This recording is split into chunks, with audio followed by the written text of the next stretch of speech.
Psalm 31.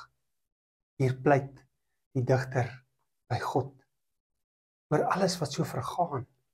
Sy liggaam, die omgewing, die mense wat teen hom staan. Het lyk asof die hele wêreld teen hom is. Die hele wêreld tree teen hom op. Want dan in vers 14 sê hy die volgende: Ek hoor dreigemente van baie. Dit dreig van alle kante af. Baie span teen my saam en smee planne om my lewe te neem. Maar ek vertrou op die Here. Ek sê, U is my God. Maar ek vertrou op die Here.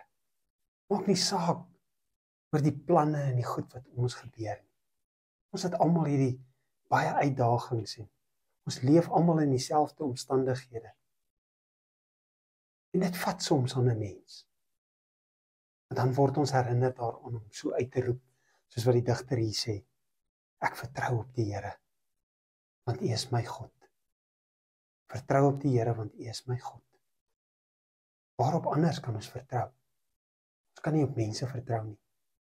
Ons kan nie op regerings of op selfs organisasies vertrou nie. Ons kan net op God vertrou. Kom ons hou daaraan vas vandag.